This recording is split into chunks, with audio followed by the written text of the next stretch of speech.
ubu ukaba ari wa mwanya wo gukurikirana amakuru mu Kirundi kuri Radio Nderagakura. Radio Nderagakura irabibukije ko gukubita inkoshi canke inkoni umwana, ingumu, amakofe, imigere, kumukwega amatwi canke imishatsi, kumurya ibinuma, kumucekangura uburiko uhohotera umwana. Bavyeyi, mwiteho kwama mwubahiriza agateka k'abana banyu.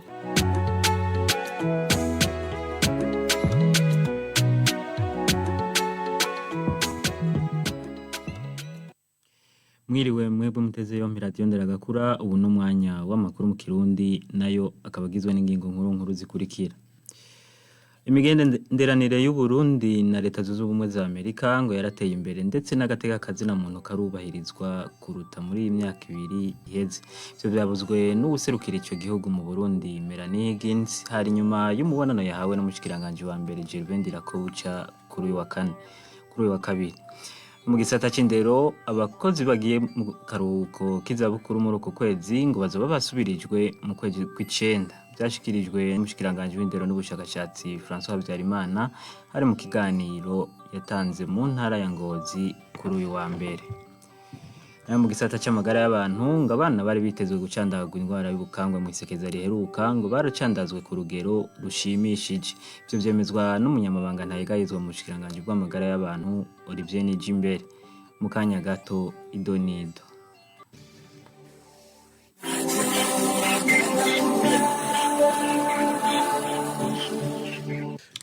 Kuri mikro muri kumwe na David Rakoze, utuma amajo bashikira akabari Gerard Ntakarutimana nkaba ndabahaye ikaze. Umushiranganje wa mbere wa leta y'u Burundi Gervais Ndirakobuca kuri wa kabiri yahaye umubonano wahoroserukira igihugu ca Leta Zunze Ubumwe za Amerika mu Burundi Melanie Higgins, akaba yaraje kumubwira ko ikiringo cyo guserukira igihugu ciwe gisa n'icarangiye, akaba ashima ko avuye mu Burundi asize ivyo gufashanya ku Burundi n'igihugu ciwe byifashe neza, kandi ko habaye ngo n'iterambere mu byo kubahiriza agateka kazina muntu ndetse n'ibindi. Kurikira umuvugizi w'umushikiranganje wa mbere Moise Nkurunziza. Umushikiranganje wa mbere wa leta y'u Burundi aheje guha umubonano ubuserukira Leta Zunze Ubumwe za Amerika no mu gihugu cacu Burundi, aho ikiyago cabo cahagaze ku bintu bibiri. Ca mbere nuko aserukira Leta Zunze Ubumwe za Amerika no mu Burundi yaraje kuganira na nyakubahwa umushikiranganje wa mbere wa leta y'u Burundi, aho gufashanya hagati y'ivyo bihugu bibiri u Burundi na Leta Zunze Ubumwe za Amerika ugeze kuva ashitse hano mu gihugu cacu Burundi aje guhagararira Leta Zunze Ubumwe za Amerika ari mu gihugu cacu Burundi. Rero yakengurutse cyane ashima ko kuva ashingwa ayo mabanga hano mu gihugu cacu Burundi ko yashitse yisanga asanga hari intumbero nziza ya nyine icubahiro mu gihugu cacu Burundi, intumbero yatumye gufashanya bitera bije imbere hagati y'u cacu Burundi na Leta Zunze Ubumwe za Amerika, aho yashimye cyane ko bintu yashize imbere nyine icubahiro mu gihugu cacu Burundi, haba mu byo intwaro ibereye, haba mu byo kurwanya igiturire, eka mbere hamwe no mu byo kurwanya urudandazwa rw'abantu, kuko asanzwe arimo bashigikiye umugwi usanzwe hari kugira ngo ukore ico gikorwa. Yashimye avuga ati ukufashanya hagati y'u Burundi na Leta za Amerika mushima ko arateye imbere, ati jewe naje Leta Zunze Ubumwe za Amerika ifashisha u Burundi amahera agena ku miliyoni 64 z'amadolari, ati ariko uno musi ndangije amabanga nari nshinzwe hano mu gihugu cacu Burundi, ngiye nshitse hari ugufashanya hagati y'igihugu c'u Burundi n'igihugu aserukira, aho bari bageze ku buryo buri hagati y'imiliyoni 100 n'imiliyoni 105 z'amadolari ico gihugu ca Leta Zunze Ubumwe za Amerika gifashisha u Burundi. Yavuze rero yuko agiye akengurutse ashima ku gufashanya kwabaye hagati y'u cacu Burundi n'igihugu ahagarariye hano mu Burundi, aranavuga ko ateye intege n'icubahiro umukuru w'icacu Burundi cane cane ku gikorwa yihaye ariko araduza cerekeye ubutunzi ico bise reforme macroeconomique. Aravuga rero yuko Leta Zunze Ubumwe za Amerika itazohengeshanya gushigikira iyo migambi myiza y'igihugu cacu Burundi, ko rero vyagiye ashimye ivyo agiye akoze agiye kubishikiriza uzomukorera mu ngata kugira ngo nawe azoheza abandanirize aho yarageze. Yakengurutse igihugu cacu Burundi ashima ubwiza bwaco, avuga ati aho ngiye nzoba yagukomuri. Nyakubahwa umushikiranganje wa mbere wa leta y'u Burundi arashima ko kuva ashitse hano mu gihugu cacu Burundi ko imigenderanire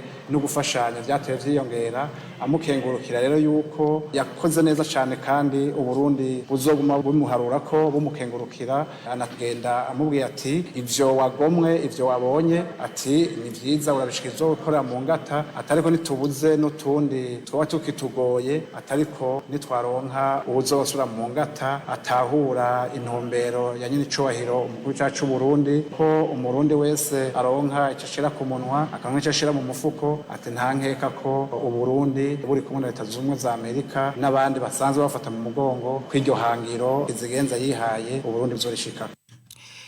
Umushikiranganje w'indero n'ubushakashatsi François Habyarimana arahumuriza ko abakozi bose bagiye mu karuhuko k'izabukuru bazoba basubirijwe mu kwezi kw'icenda. Akaba yabishikirije mu gihe bamwe mu bakozi b'ubwo bushikiranganje bari bitavye ikiganiro catunganijwe kuri uyu wa mbere muri komine Gashikanwa y'intara ya Ngozi n'abashikiranganje harimo w'indero n'ubushakashatsi ubujejwe amagara y'abantu Sylvie Nzeyimana abunganizi b'umushikiranganje wo gushigikirana gateka kazi na muntu n'iterambere ritakumira uw'amasoko ntangaguvu ubutari n'agataka hamwe n'ubidukikije uburimyi n'ubworozi.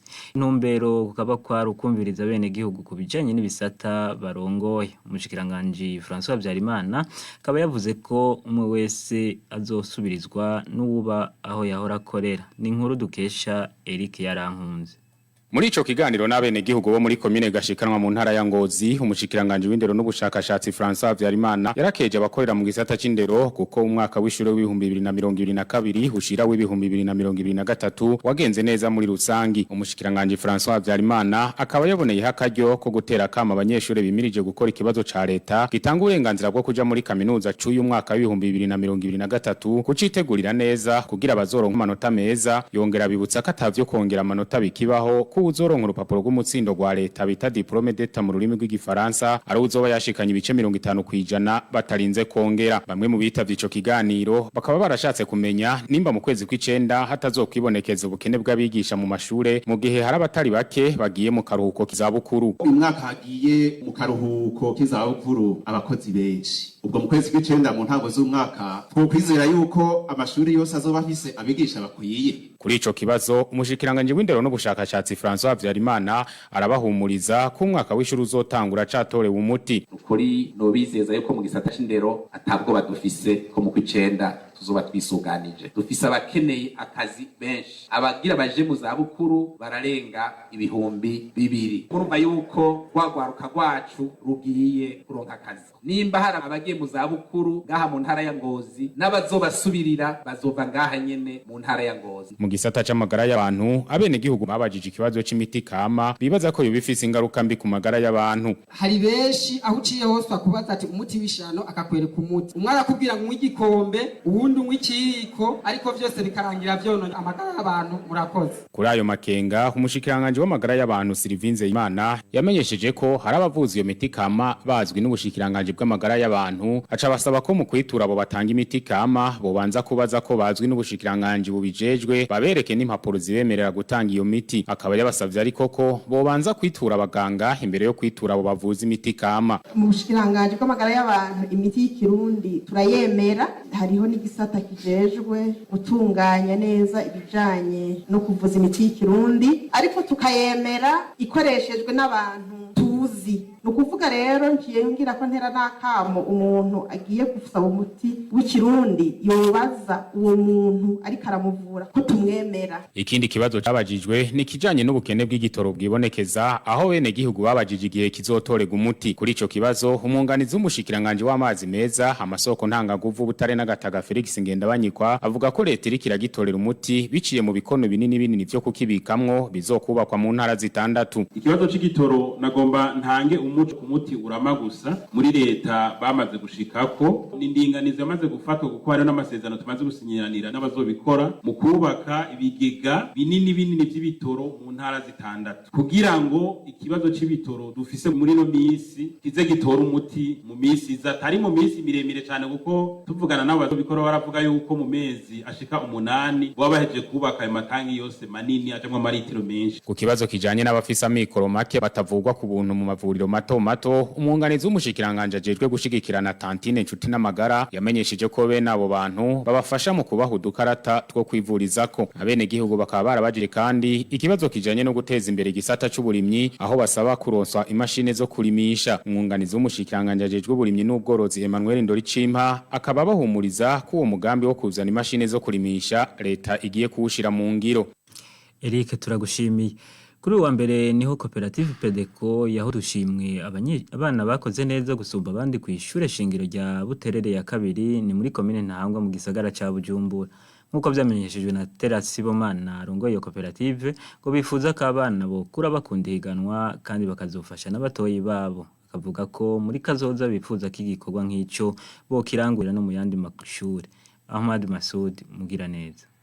Nkuko bimenyeshwa na Sibomana Terence arongoye iyo koperative Pedeco ngo bibajije gusahiriza abo bana kubera ikintu umuntu yubatse atariko yiyumvira urwaruka naho cogenda neza inyuma kirashobora gusambuka kuko urwo rwaruka ari go Burundi bwejo rutazoba rutahura ineza yacu. Twege ico kintu si kintu twiyumviriye uno munsi canke ejo no muri stati bisanzwe birimwo ko twararavye dusanga ivyo ukora vyose tahereye hasi hejuru hereye hejuru hasi hadakomeye ntiwotera intambwe.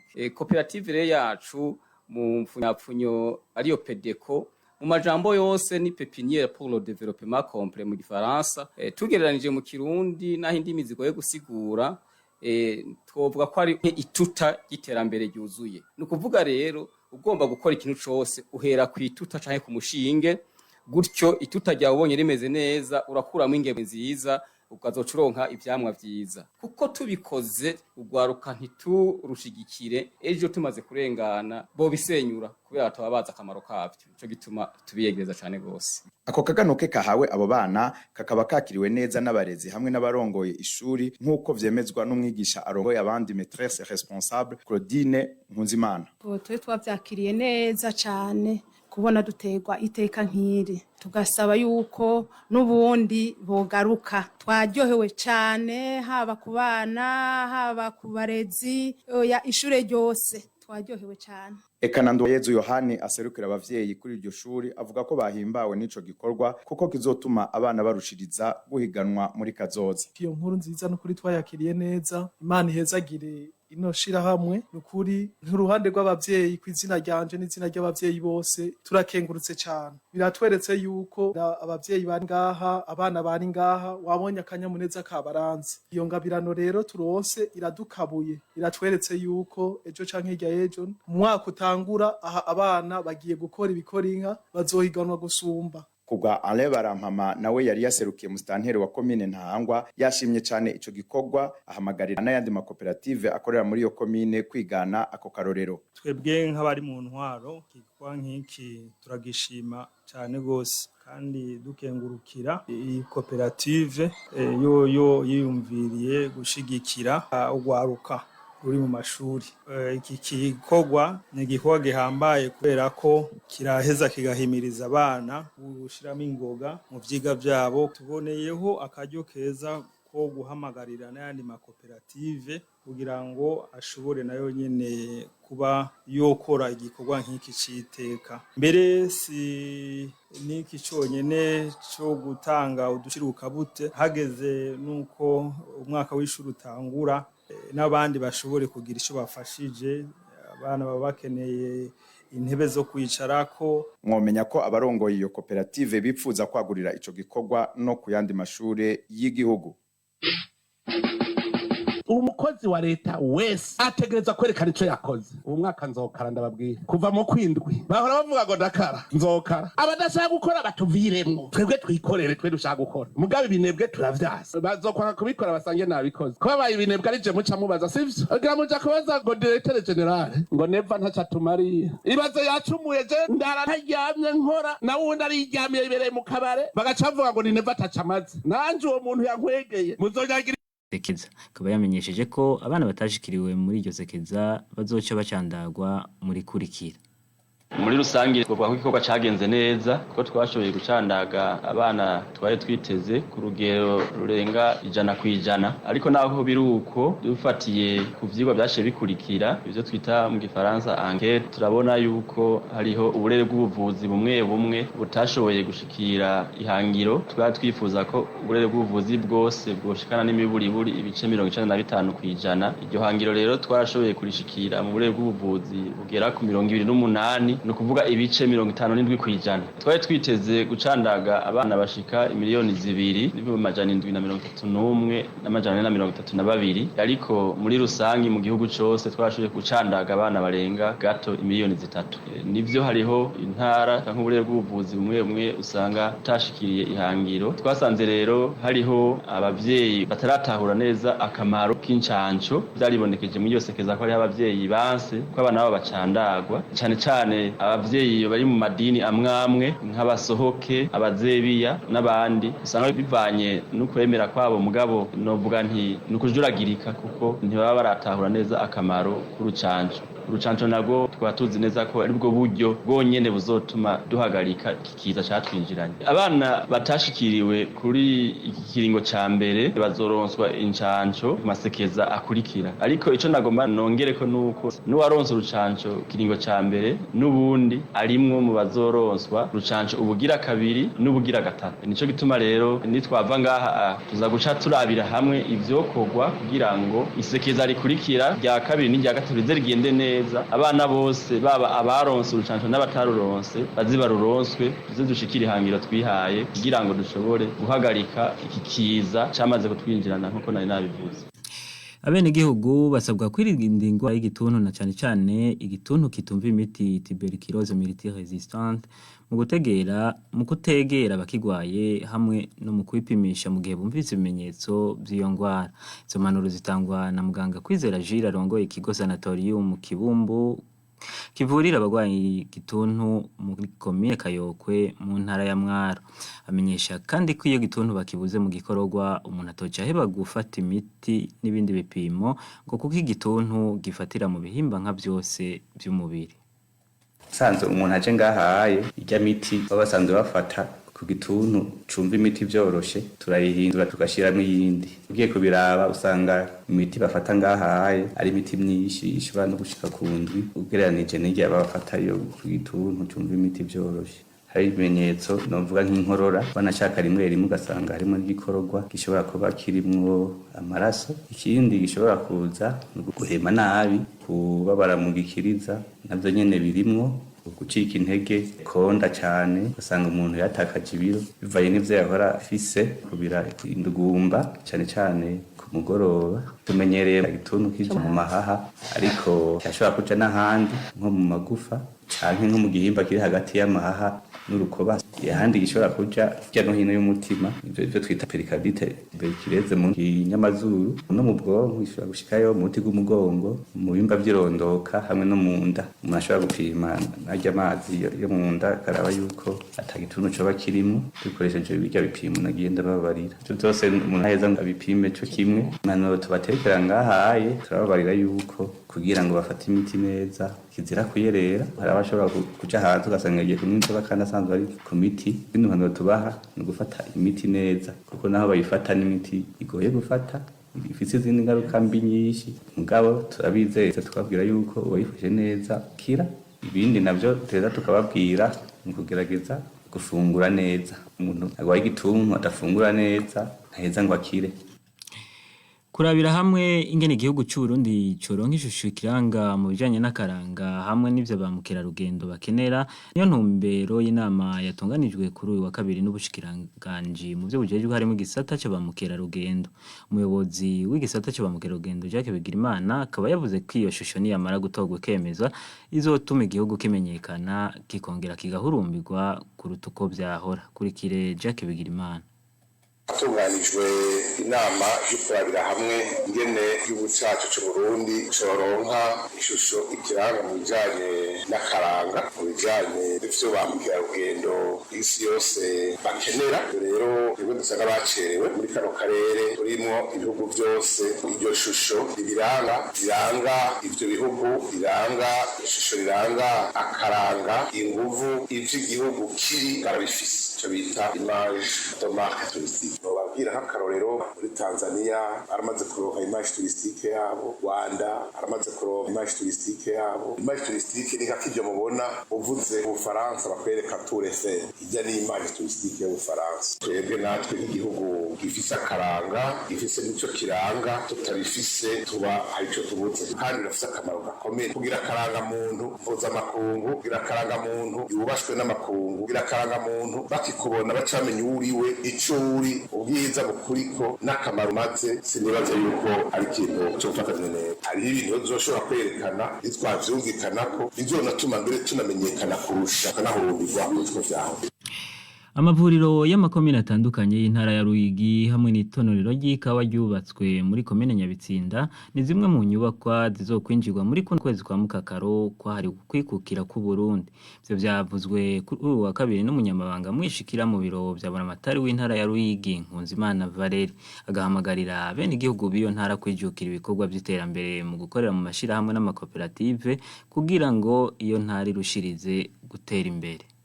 Nkuko bisanzwe biri ukwezi kose kwindwi kuba aruko hariwe intara yo kwikukira, inyubako rero zoba zihari zizokwinjirwa muri kuno kwezi. Aha twavuga hariho amavuriro yubatswe ku makomine, hariho izitarinjirwa, twavuga itonero ry'ikawa ririko rirubakwa muri komine ya Nyabitsinda, n'izindi rero ziriko zirubakwa zishobora kuzokwinjirwa zoba zaheze. Mu ntumbero yo kubandanya duteza imbere intara yacu Ruyigi notera kamo abene gihugu kwijukira ibikorwa by'iterambere bitandukanye. Ubwa mbere nko kunyene icubahiro umukuru w'igihugu dutera kamo ubwa mbere no guhingura isi Imana yaduhaye, kuko Imana ntaco itaduhaye. Uburimyi gusa, bakijukira ubworozi, kuja hamwe mu makoperative, ugwaruka nabwo nyene karutera kama yuko goja hamwe bakagira imigambi, maze banki y'ugwaruka ikabarosa ingurane ku nyungu zitavuna, gutyo bagakora ibikorwa byo kwiteza imbere, na cane cane ko usanga hari ugwaruka rwinshi rwahejeje amashure ta kazi ka leta rufise. Bavuga yuko burya akazi sa ka leta gusa, ego nyene urashobora gutegura imigambi rukibeshaho ndetse rukaronka n'akazi, bakaronsa akazi abandi. Nako kamo kotera bene gihugu muri intara ya Ruyigi. Ku isaha 2:07 amakuru twari twabateguriye kuri radio Nderagakura hani hagarukiye. Ndakengurukiye mwebwe mwese baduteze yompi, nkakengurukira Gerard Ntakarutimana yamugabwe ivyuma, kuri mikoro David Irakoze. Mugira ijoro ryiza.